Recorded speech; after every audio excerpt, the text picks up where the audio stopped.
Hello friends, আমি হচ্ছে আকাশ এবং আপনারা দেখছেন আকাশ টেক্স। আর আজকে খুবই একটি গুরুত্বপূর্ণ ফিল্ম নিয়ে আলোচনা করব, যেটার নাম হচ্ছে এসবিএফ ব্যানারের নিচে বানানো, মানে প্রোডাকশানের নিচে বানানো সবথেকে বলতে পারেন বেঙ্গলি ফিল্ম ইন্ডাস্ট্রির সবথেকে ভালো এবং বড় বাজেটের ফিল্ম এই ইয়ারের, যেটার নাম হচ্ছে রঘুর ডাকাত। তো সেটা নিয়ে বলবো। আজকে আমি সকালে শোতে যাই এবং গিয়ে আমার কীরকম অভিজ্ঞতা থাকে অ্যান্ড আমি কতটা এনজয় করি এই ফিল্মটা, সমস্ত ব্যাপার নিয়ে আমি বলবো। তো চলুন বন্ধুরা, শুরু করা যাক আজকের এই ভিডিওটি। সো বন্ধুরা, সব থেকে প্রথমে বলি এই ফিল্মটাতে দেব, তার আগের ফিল্ম খাদান এবং তারপর রঘু ডাকাত। প্রথমত দেব কিছুগুলো ক্লাসিক এবং ফ্যামিলি ওরিয়েন্টেড ফিল্ম দেব বানিয়েছিল, যেটা খুবই ভালো হয়েছিল, একটা অডিয়েন্স বিল্ড আপ করেছিল, ফ্যামিলি অডিয়েন্স বিল্ড আপ করেছিল। বাট তারপর দেব ফিল করলো যে অনেক দিন হলো ফ্যামিলি অডিয়েন্স ফিল্ম অনেক করলাম, খুব একঘেয়েমি হয়ে গেল। অ্যান্ড দেন দেব ট্রাই করলো আবার মাসি আবতারে আসার এবং এন্টারটেনমেন্ট প্যাক মাসি মশালা ফিল্ম তৈরি করার জন্য দেব পরপর দুটো ফিল্ম করলো, first Khadaan and second Raghu ডাকাত।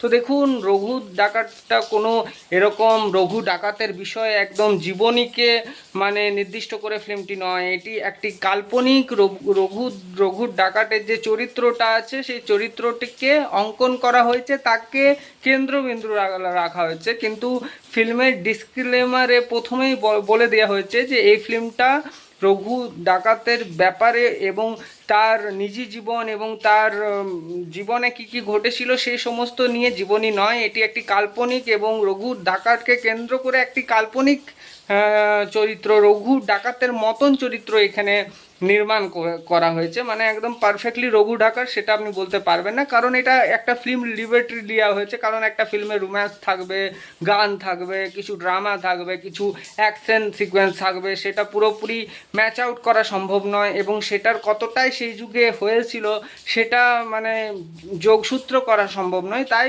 সব ফিল্মেরই সামনে যতটাই ফিল্মের পটভূমিটাকে বা হিস্ট্রিটাকে নিয়ে যাওয়ার চেষ্টা করুক, বাট এটা একটা মাসি মশালা ফিল্ম, যেটাতে রঘু ডাকাত ক্যারেক্টারটাকে জাস্ট একটা ক্যারেক্টার নাম দেওয়া হয়েছে রঘু ডাকাত, পার্টিকুলারলি রঘু ডাকাত ক্যারেক্টারটা নয়, ঠিক আছে। তো ফ্রিডম ফাইটার ছিল রঘু ডাকাত, এক সময় বাংলার বুকে ঘোড়া নিয়ে তলোয়ার নিয়ে ব্রিটিশ সরকারকে কিভাবে ভাগিয়েছিল এই নিয়ে ফিল্ম। তার মধ্যে থ্রিল আছে, গান আছে ভালো ভালো, এবং সবথেকে প্লাস পয়েন্ট হচ্ছে এই ফিল্মের বিজিএম। হ্যাঁ বন্ধুরা, বলতে আমার একটুকুনো দ্বিধাবোধ করবে না, বেঙ্গলি ফিল্মের মধ্যে, ইন্ডাস্ট্রির মধ্যে খাদানের পর যদি আমার কোনো ফিল্মের বিজিএম ভালো লেগেছে সেটা হচ্ছে রঘুর ডাকাতের রঘুর যে টাইটেল ট্র্যাকটা, সেটা অসাধারণ। যদি কথা বলা যায় এই ফিল্মের স্টোরি লাইনের ব্যাপারে, তো সামান্য কিছু টুইস্ট রয়েছে, যেখানে আপনি ইন্টারভিউ যখন মানে হবে, মানে আপনার যখন থ্রিলার পয়েন্ট আসবে, যখন আপনার আসবে, তখন ইন্টারভেলে একটা ভালো আপনি ছোটো মোটো টুইস্ট পাবেন। বাট আমি বলবো যে টুইস্টটাও ঠিকই আছে। এবং যদি বলা যায় ওভারঅল স্টোরি লাইন এবং স্ক্রিন প্লের ব্যাপারে, তো দেখুন রঘু ডাকাতের সবথেকে প্লাস পয়েন্ট হচ্ছে এখানে রঘু ডাকাত অর্থাৎ দেবকে সেলিব্রেট করা হচ্ছে অ্যাজ এ মাহা এবং মেগা সুপারস্টার হিসাবে। যেমন আমরা কেজিএফ দেখেছি বা যে কোনো মাসি ফিল্মগুলো আপনি নিয়ে নিন, সালার ফিল্মে নিয়ে নিন, যেখানে আপনারা প্রভাসকে দেখেছেন কুল আবতারের লুকে, তার এন্ট্রি, তার কথা বলার ঢং এবং যেভাবে দেবকে প্রেজেন্ট করা হয়েছে ফিল্ম শুরু হওয়া থেকে ফিল্ম শেষ হওয়া তক, এবং দেব যখন যখন স্ক্রিনে এসেছে বন্ধুরা, সেটা কিন্তু খুবই ব্যাপক এবং সাধারণ যে দর্শক তাদের পক্ষে খুবই অ্যাট্রাকটিভ, এবং যারা দেবের ডাই হার্ট ফ্যান তাদের পক্ষে তো একটা উৎসবের ব্যাপার, কারণ দেবকে এরকম লুকে, এরকম একটা সিক্স প্যাক অ্যাবস এবং তার সাথে খুবই মাসি অ্যাকশন তারা আপনাদের দেখতে খুবই ভালো লাগবে। প্রথমত কথা বলি, এখানে যে এসবিএফ যে প্রোডাকশান হাউস যেভাবে টাকা ঢেলেছে এই ফিল্মটার উপর, সেটা সাধারণত এক একটা ফিল্মে আপনি দেখতে পারবেন, এক একটা স্ক্রিনে আপনি দেখতে পারবেন যে কত সুন্দর হয়েছে। আর দেখে কোথাও কোথাও আপনারা ডাউট করবেন যে এটা বাংলা ফিল্ম, এটা মানে বলিউডের ফিল্ম নয় তো?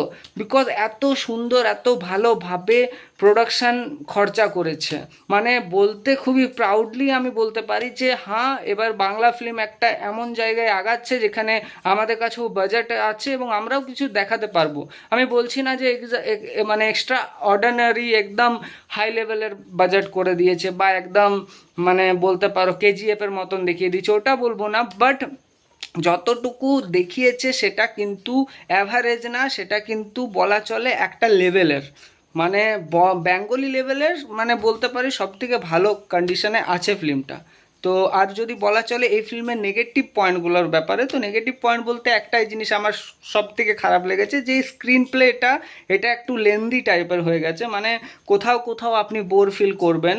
মানে বলতে পারি বিজিএম যেখানে স্ক্রিন প্লে আপনার দুর্বল হয়ে যাচ্ছে, সেখানে বিজিএমটা খুবই দুর্দান্ত লাগছে, তাই আপনি ফিল করতে পারছেন না যে সেখানে স্টোরি লাইনের ওই জায়গাটায় বা ওই দৃশ্যটার মধ্যে কিছু এরকম বোরিংনেস আছে, বিকজ বিজিএমটা আপনাকে ধরে রাখছে। আর তার সাথে ফিল্মের যে ছোটো মোটো টুইস্ট টার্ম কন্ডিশনগুলো যেগুলো অ্যাপ্লাই করেছে সেগুলি খুবই ভালো।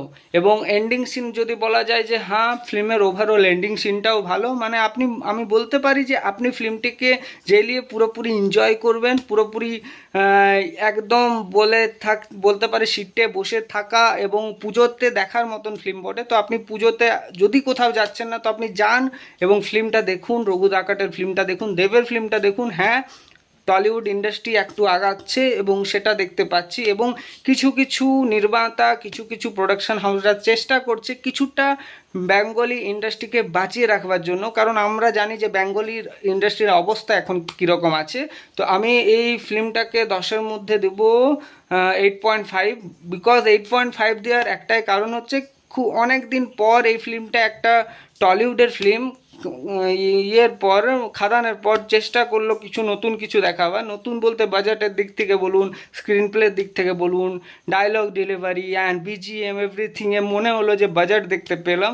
আর সর্বপ্রথম এটাই আমাদের কাছে নির্ভর করে যে, তাই আমি এটাই বলবো আপনারা যান এবং দেখুন, ফিল্মটাকে এনজয় করুন। আর যদি আমার এই ভিডিওটি ভালো লাগে থাকে তাহলে বন্ধুরা আমার চ্যানেলটিকে সাবস্ক্রাইব করে ফেলুন, কারণ এখানে বলিউড টলিউড এবং যে কোনো উডের নতুন যে কোনো ফিল্মের আপডেট আপনি সঙ্গে সঙ্গে রিভিউ পাবেন, কীরকম আমার লাগলো, কীরকম আপনাদের লাগতে পারে, এই সমস্ত ব্যাপারে আমি আলোচনা করব।